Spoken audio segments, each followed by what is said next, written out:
과연 어떤 사람이 하나님의 나라에 있게 될까요?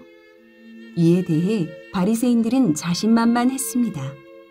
그들은 율법에 정통할 뿐 아니라 종교적 규범들을 철저히 지키는 자신들이야말로 하나님의 나라에 적합하다고 여겼습니다.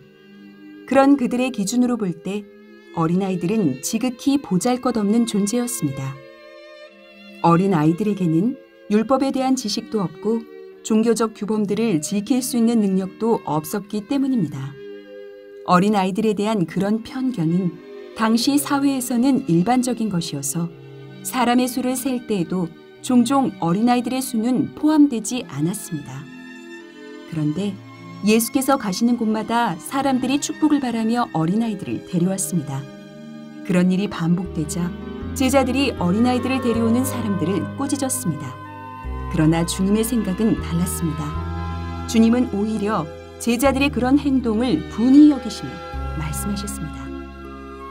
어린아이들의 내게 오는 것을 용납하고 금하지 말라. 하나님의 나라가 이런 자의 것이니라. 주님의 이런 말씀은 어린아이들을 무시하던 당시 사람들에게 있어서는 대단히 충격적인 것이었습니다. 주님의 말씀에 따르면 어린아이들은 높이 평가할 만한 특별한 영적 속성을 가지고 있는 자들입니다. 그들은 죄에 대한 의식이 아직 없기 때문에 복음을 받아들일 수 있는 능력도 없습니다. 때가 되면 그들도 신앙적인 것을 스스로 선택하고 책임질 만한 상태가 되겠지만 그때까지 그들에 대한 영적 판단은 유보되는 것이고 그들은 오히려 하나님의 나라에 속하여 당분간 특별 보호를 받게 되는 것입니다. 물론 어린아이들도 죄인으로 태어난 자들임은 틀림없는 사실입니다. 그런 그들이 하나님의 은혜로 보살핌을 받는 것은 그들에게 어떤 공로가 있거나 특별한 지식이 있어서가 아닙니다. 그들이 하나님의 나라에 속해 있는 것은 어디까지나 그리스도의 공로로 말미암은 것이며 그 공로가 그들에게 은혜가 된 것은 그들이 아직 의식적인 범죄 가운데 있지 않기 때문이며 순결함과 진실함으로 대표되는 그들의 성품이 하나님을 가까이 하기에 가장 적합한 성품이기 때문입니다. 주님은 말씀하셨습니다.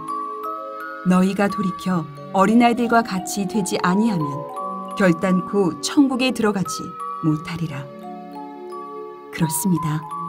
주님은 어린아이들처럼 순수하고 허세가 없고 교활함이나 거짓이 없는 사람들, 즉 진실한 사람들을 소중히 여기시고 그들을 하늘나라의 시민으로 초대하십니다. 물론 우리 안에는 그런 성품이 없습니다.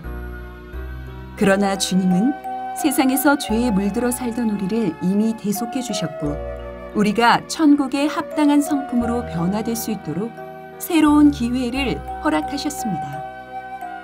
영생에 이르는 그날까지 우리는 하나님의 인도를 받아야 합니다. 이를 위해서는 반드시 진실한 성품이 있어야 하는데 이는 하나님이 진실하신 분이기 때문입니다.